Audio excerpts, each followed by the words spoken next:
Good evening, my dear students.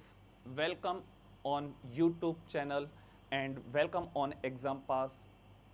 तो बच्चों, आप लोगों को जैसा कि पता होगा कि CHSL के एग्ज़ाम इस समय कंटिन्यू हैं और एवरी ईयर इसके एग्ज़ाम आते हैं। तो बच्चों को इसके बारे में बिल्कुल भी नॉलेज नहीं होती है। बस बच्चा तैयारी कर लेता है, सुन लेता है कहीं से भी कि 10+2 कुछ होता है, CGL कुछ होता है। तो CHSL के बारे में आपको जब तक किसी चीज़ की इन्फॉर्मेशन नहीं होगी, इसका जॉब प्रोफाइल क्या है, सैलरी क्या है, जॉब कहाँ मिलती है, तब तक आपका उस चीज़ में मन नहीं लगेगा।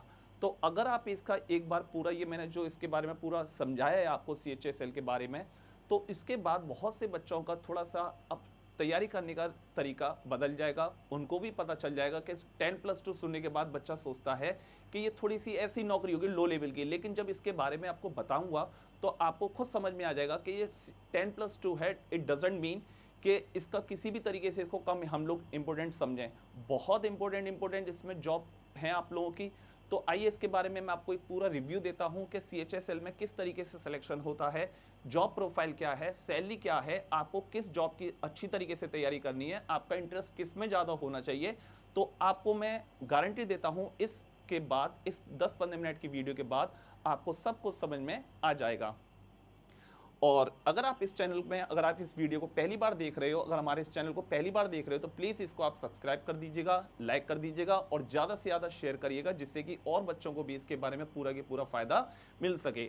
ठीक है, तो एग्ज़ाम पास पर बेटा ये आपका यूट्यूब चैनल है। इसी पे आपको सारी इन्फॉर्मेशन, सारे सब्जेक्ट्स की, अकेले इंग्लिश नहीं, आपको मैथ्स के बारे में, GS के बारे में हम लोग वीडियो बनाते रहते हैं, जिससे कि बच्चा कहाँ से देखे, कहाँ से उसको पता चले कि कहाँ से मुझे तैयारी करना चाहिए। तो उसका एक इनिशिएट हम लोगों ने करा है, जिससे के बारे में 10+2 के बारे में आज मैं बता रहा हूँ। फिर हमारे एक प्रतीक सर हैं, वो भी CGL के बारे में आपको इन्फॉर्मेशन देंगे। उसकी वीडियो भी 2-3 दिन में आ जाएगी, आपको मिल जाएगी। आइए मैं स्टार्ट करता हूँ। बेटा जैसे कि आप देख रहे हो, मेरा नाम आलोक शर्मा है। 15 साल से मैं पढ़ा रहा हूँ, इंग्लिश एजुकेटर हूँ। मोर देन 500 स्टूडेंट सेलेक्टेड हैं SSC में, बैंक में, और इंडिया की मोस्ट रेप्यूटेड कोचिंग्स में पढ़ा चुका हूं। तो आपको एक्सपीरियंस के मामले में तो बहुत ज़्यादा अच्छा मैं आपको दे सकता हूं रिव्यूज़ के बारे में, क्या जॉब होती है, क्योंकि मेरे ऑलरेडी स्टूडेंट्स हैं, उनसे मैंने पता करा है। आइए पता करते हैं हम लोग बेटा क्या है ये CHSL की। पहले तो आपकी फुल फॉर्म आपको पता होनी चाहिए, combined higher secondary level. Combined higher secondary level, जिसको हम लोग शॉर्ट फॉर्म में जानते हैं 10+2। किस नाम से जानते हैं? 10+2। बेसिकली जो आपने 10+2 की जॉब देखी होंगी, वो बेसिकली एक 4 क्लर्क में, 4 कैटेगरीज में डिवाइडेड होती हैं, जिसका फर्स्ट नाम होता है लोअर डिवीजन क्लर्क, जिसको आप शॉर्ट फॉर्म में सुनते रहते होंगे, LDC में हो चुका है मेरा, LDC बोलते हैं। या फिर उसको बोलते हैं हम लोग जूनियर सेक्रेटरीट असिस्टेंट, जिसको हम लोग एक और बोल सकते हैं JSA भी बोलते हैं। क्या बोलते हैं इसको? Junior secretariat assistant. तो एक ही बात है, अलग अलग जगह पर इसको अलग अलग नाम से जाने जाते हैं, लेकिन दोनों का जॉब प्रोफाइल सेम है। लेकिन मोस्ट कॉमनली LDC होता है, तो परेशान मत होइएगा। जूनियर सेक्रेटरीट असिस्टेंट का क्या मतलब है, वो सेम है। इसकी सेकंड नंबर की पोस्ट होती है बेटा पोस्टल असिस्टेंट। पोस्टल मतलब डाक सहायक, मतलब पोस्टल मतलब डाक, और असिस्टेंट मतलब सहायक। यह इसका सॉर्टिंग असिस्टेंट। एक और होता है डेटा एंट्री ऑपरेटर, और एक होता है आपका कोर्ट क्लर्क। तो बेसिकली जितनी भी आप CHSL के बारे में जॉब देखते हो कि सर CHSL की तैयारी कर रहे हैं, तो आपको बेसिकली आपको इन्फॉर्मेशन होनी चाहिए कि CHSL की जॉब करने के बाद मेरी जॉब लगेगी कहाँ पर। ये 4 आपके हैं बेटा। या तो आप लोअर डिवीजन क्लर्क बनोगे, या आपको JSA बोला जाएगा, या आप PA बनोगे, मतलब जिसे पोस्टल असिस्टेंट बोलते हैं, या आप बनोगे SA मतलब सॉर्टिंग असिस्टेंट, या आप DO बन सकते हो, जिसका नाम है डेटा एंट्री ऑपरेटर, या 4th नंबर पे आपका नाम है कोर्ट क्लर्क। इन चारों में से किसी भी सेक्शन पे तो 10+2 जितनी भी जॉब निकालता है वो इन्हीं में निकलती हैं। तो पहला पॉइंट आपको बिल्कुल क्लियर होगा कि वाकई में SSC 10+2 होता क्या है। तो 10+2 की ये 4 जॉब्स हैं जिसके आपको, जिस पर रिक्रूट SSC करता है। फर्स्ट, एजुकेशन क्वालिफिकेशन क्या है सर, हम लोग कब इसकी तैयारी स्टार्ट कर सकते हैं? बहुत अच्छी बात है, इसकी तैयारी करने के लिए आपको ज़्यादा एजुकेशन की जरूरत नहीं है। तो बहुत छोटी उम्र से ही आप एक अच्छी जॉब को पा सकते हैं, जिसका ये केवल क्वालिफिकेशन है आपकी 10+2, यानी कि 12th, जिसे हम लोग क्या बोलते हैं मैट्रिकुलेशन की, मतलब आपकी बराबर 10+2 के बराबर आपकी जॉब वो होनी चाहिए एजुकेशन क्वालिफिकेशन। तो आप इजीली इसका फॉर्म भर सकते हो। बट इसकी जो एज है बेटा, एज का विशेष तौर से याद रखें, क्योंकि हमारे स्टेट बोर्ड में बच्चे ना थोड़े जल्दी थोड़ा सा ट्वेल्थ कर लेते हैं, कुछ बच्चों की 15 ईयर्स पर ट्वेल्थ हो जाती है, कुछ बच्चे 16 ईयर पर भी ट्वेल्थ कर लेते हैं। इट डजंट मीन कि आपकी ट्वेल्थ हो गई तो आप CHSL का फॉर्म भर दोगे, एज भी एक मैटर करता है। तो आपकी जो एज है बेटा वो 18 से लेकर 27 तक आप कभी भी इसके फॉर्म भर सकते हो। 18 वो जब फॉर्म निकलते हैं तो उसकी एक डेट आती है कि इस तारीख से लेकर आपकी जॉब मतलब आपकी जो एज है वो 18 साल से कम नहीं होनी चाहिए। मतलब इस तारीख को जिस दिन में नोटिफिकेशन निकालेगा SSC तो उसमें एक डेट मेंशन करके देगा कि सपोज 1 अगस्त को आपकी उम्र 18 साल हो जानी चाहिए। अगर आपका बर्थडे 31 जुलाई को भी पड़ता है तो आप उसके लिए एलिजिबल नहीं होंगे। 1 अगस्त का मतलब 1 अगस्त ही चाहिए, क्योंकि 18 आप उसी से काउंट होंगे। तो आप ये देख रहे हो कितनी छोटी उम्र से ही आप बहुत एक रेप्यूटेड जॉब ले सकते हो, क्वालिफिकेशन भी बहुत लो है, एज भी बहुत छोटी उम्र से आपको जॉब मिल रही है। इसका बेटा CHSL का एलिजिबिलिटी क्या है, मतलब क्या सर क्या करना पड़ेगा? ठीक है सर, आपने क्वालिफिकेशन बता दी, आपने सर उम्र बता दी, सर करना क्या होगा? देखो सबसे पहले आपका टियर 1 होता है, जैसा कि आज भी एक टियर 12 ऑफ अक्टूबर को पेपर हो रहा है, कोरोना की वजह से लेट हो गया, नहीं तो अब तक हो भी जाते। इसमें आपके क्वेश्चंस आते हैं, ऑब्जेक्टिव मल्टीपल चॉइस पेपर्स आता है ये। तो इसमें 25-25 क्वेश्चंस आते हैं, इसमें GS आती है, इसमें इंग्लिश आती है, इसमें मैथमेटिक्स आती है। तो 25-25 क्वेश्चन होते हैं। तो उसके बाद जो बच्चे इसको क्वालिफाई करेंगे फिर टियर 2 होगा डिस्क्रिप्टिव पेपर। एक डिस्क्रिप्टिव का भी पेपर होता है जिसमें एक आपका एप्लीकेशन और एक उसमें ऐसे पूछा जाता है। और टियर 3 स्किल टेस्ट होता है या कंप्यूटर प्रोफिशिएंसी टेस्ट होता है, applicable to a few selected post. यानी कि जो पोस्ट होती हैं, कुछ पोस्ट ऐसी हैं बेटा जिसमें आपको कंप्यूटर का ही काम है, तो कंप्यूटर पे ही काम होगा, तो उन बच्चों का स्किल टेस्ट भी होता है, या स्किल टेस्ट है या कंप्यूटर प्रोफिशिएंसी टेस्ट होता है। तो वो जॉब टू जॉब रिलेटेड करती हैं। तो याद रखिएगा ये सारी चीजें आपको दिमाग में होनी चाहिए कि सर क्वालिफिकेशन क्या होती है, एज क्या होती है, और पेपर कितने होते हैं। मेन तो 2 है ये 2 तो हैं, टियर 1 टियर 2 तो सबको देने हैं। टियर 3 कुछ कंप्यूटर पे जो काम कराया जाता है वो कुछ बच्चों के लिए सिलेक्टेड पोस्ट हैं, जैसे डेटा एंट्री ऑपरेटर है, उसके लिए कुछ कंपलसरी हैं। तो याद रखिएगा ये चीज आपको जरूरी है, ठीक है। सबसे पहला मैंने आपको बताया था 4 जॉब होती है। पहला था LDC, lower division clerk, LDC या जूनियर सेक्रेटरीट असिस्टेंट, जिसे हम लोग JSA बोलते हैं। आपका जॉब प्रोफाइल क्या है लोअर डिवीजन क्लर्क में, LDC में आपकी ड्यूटीज क्या रहेंगी, जॉब प्रोफाइल क्या रहेगा? तो आपको सबसे पहले मेकिंग सैलरी स्लिप, तो आपके ऑफिस में जितने लोग होंगे सैलरी स्लिप आपको बनानी है। Typing official letter, notice and other documents, यानी कि आपको टाइपिंग में आना चाहिए। ऑफिशियल लेटर टाइप करने के लिए दे सकते हैं, आपको नोटिस दे सकते हैं टाइप करने के लिए, अदर डॉक्यूमेंट जैसे भी आपको ऑफिस से रिलेटेड वर्ड हैं। एंटरिंग डेटा, आपको डेटा दिया जाएगा, आपको पूरा एंटर करना होगा, आपको पूरा आपको। और keep the records of documents, और सारे डॉक्यूमेंट्स का आपको डेटा कीप रखना, मतलब सुरक्षित करके रखना होगा। ये आपकी रिस्पॉन्सिबिलिटी है। मोस्टली डेस्क जॉब, ज्यादातर ये आपको डेस्क जॉब ही मिलती है। तो इसमें कोई देख रहे हो आपको केवल बैठ के ही काम करना है, सैलरी स्लिप बनानी है या टाइपिंग, इसलिए वो ज्यादातर इनमें टाइपिंग मांगते हैं। इसलिए ज्यादातर वो टाइपिंग इसलिए मांगते हैं क्योंकि आपको कंप्यूटर की नॉलेज प्रॉपर होनी चाहिए। दूसरी बात, प्रमोशन क्या है सर, प्रमोशन क्या होगा? ठीक है, जॉब एक बार लग गई, LDC बन भी गया, तो असिस्टेंट या अपर डिवीजन क्लर्क, जिसे हम लोग UDC बोलते हैं, क्या बोलते हैं, ये लोअर डिवीजन क्लर्क होता है। फिर जब प्रमोशन के बाद ये क्या बन जाते हैं, UDC बन जाते हैं, मतलब अपर डिवीजन क्लर्क बन जाते हैं, या असिस्टेंट बोला जाता है जिन्हें। उसके बाद आपका डिवीजन क्लर्क और उसके बाद सेक्शन क्लर्क।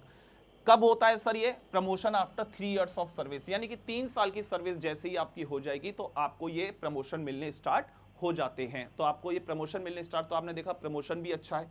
अब बात आती है सर काम भी कर लिया, सर ग्रेड पे क्या होता है बेटा? इसका ग्रेड पे है 1900, यानी कि इन हैंड सैलरी आपकी आ सकती है 23,000, या आपकी सैलरी आ सकती है 25,000, या आपकी सैलरी आ सकती है 29,000। सर आपको इतना डिफरेंस क्यों, 23 और कहाँ 29?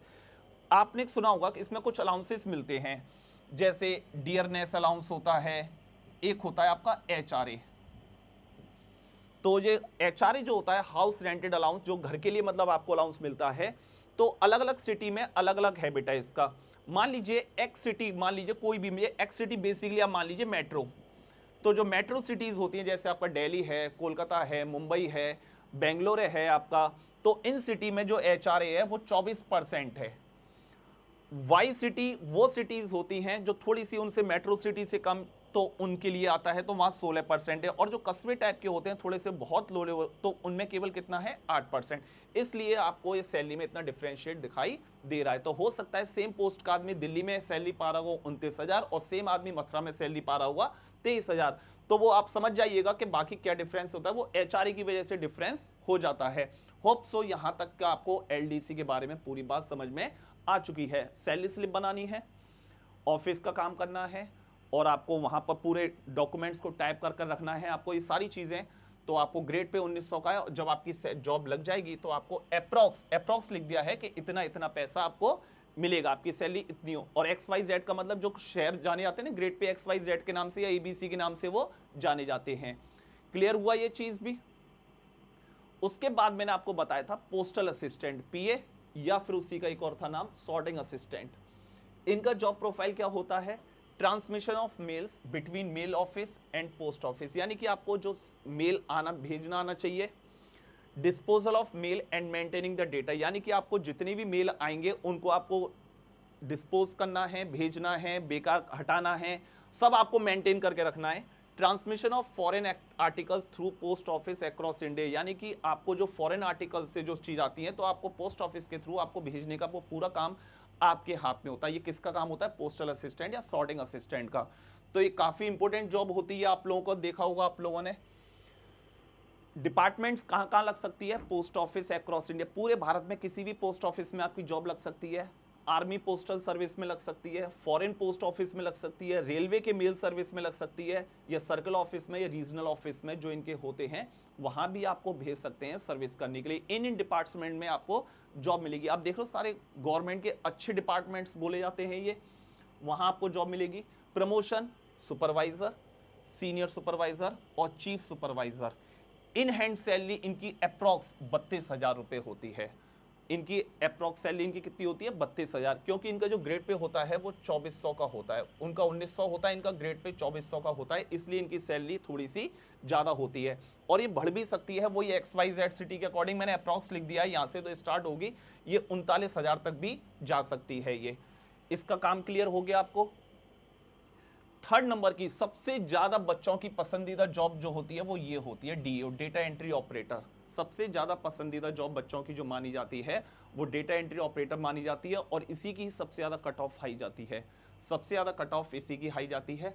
जॉब प्रोफाइल क्या है, गुड टाइपिंग इज मस्ट, अच्छी टाइपिंग, आपकी बहुत अच्छी टाइपिंग होनी चाहिए। Working on software like MS Excel and Word, आपको यानी कि कंप्यूटर की बहुत अच्छी नॉलेज होनी चाहिए, और विशेष तौर से किस किस की, एक्सेल की और वर्ड की नॉलेज होनी चाहिए। Presentation of reports of official in Excel, यानी कि आपको एक्सेल में आपको सारे प्रेजेंटेशन बनाने आने चाहिए, रिपोर्ट्स बनानी आनी चाहिए। Prepare proper database for department, यानी कि एक एक चीज का डेटाबेस आपको तैयार करके देना पड़ता है, क्योंकि आपको जो रिक्रूट करेगा वो डेटा एंट्री ऑपरेटर है, यानी कि आपके बिना ऑफिस में कोई भी काम नहीं हो सकता। प्रेजेंटेशन देनी तो आपका काम होगा, डेटा फीड करना है तो आपका काम होगा। तो आपकी बहुत अच्छी जॉब मानी जाती है डेटा एंट्री ऑपरेटर की, और इसकी बहुत सैलरी भी अच्छी खासी इसकी सैलरी है, और बहुत रेप्यूटेड जॉब मानी जाती है। तो आप देख सकते हो 10+2 पे कितनी अच्छी आपको। तो जो बच्चे टाइपिंग अभी नहीं सीख रहे हैं और आपको 10+2 अगर करना है तो आपको टाइपिंग तो मस्ट है इसके लिए, और याद रखिएगा इसमें प्रमोशन क्या है बेटा, DO grade B, DO grade C और सिस्टम एनालिसिस्ट। तो promotion after 3 years eligible for promotion, 3 साल के बाद आप इसके लिए प्रमोशन के लिए एलिजिबल हो जाओगे आप इसके लिए भी।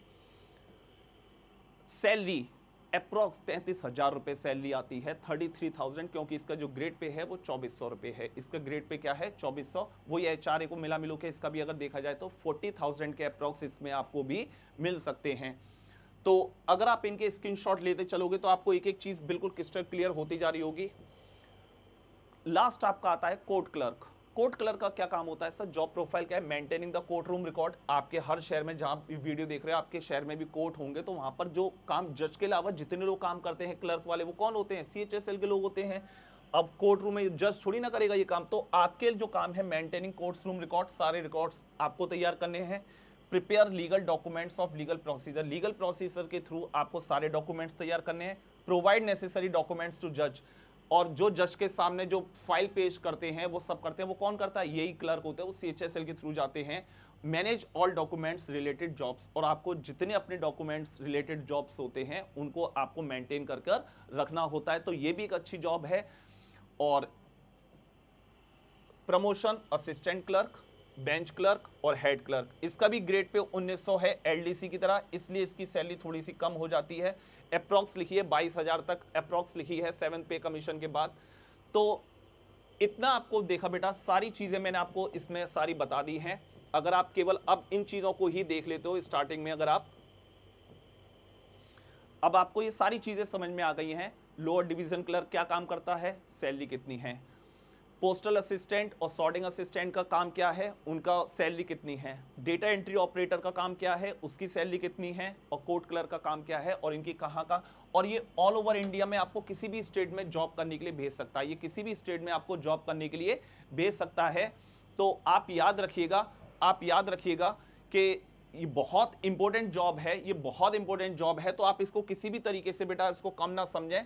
आप 10+2 आप अपने इससे से बड़े आप गोल रखिए, लेकिन अगर आपके सामने छोटी सी अगर जॉब मिलती है 10+2 की आपको जॉब मिलती है, तो मेरी नज़र में किसी भी तरीके से बुरी नहीं है। होप सो बच्चों आपको ये चीज़ पसंद आ गई होगी। अगर आपको ये पसंद आया हो तो आपके लिए नई नई वीडियो और लाता रहूँगा, जिससे कि आपको बड़ी इन्फॉर्मेटिव वीडियो मिलती रहे इस तरीके से, और आप अपनी तैयारी को अप टू डेट रखिए। और आपको हमारे जितने भी रिलेटेड, हमारे पढ़ाई लिखाई से रिलेटेड जितने भी वीडियो हैं, आप हमारे एग्जाम पास यूट्यूब चैनल पर देख सकते हैं। और चैनल को सब्सक्राइब करिए, लाइक करिए और मैक्सिमम से मैक्सिमम शेयर करिए। चलो बच्चों, मिलता हूं मैं आपसे अगली वीडियो में। जब तक के लिए thank you, God bless you all of you, bye bye बच्चों।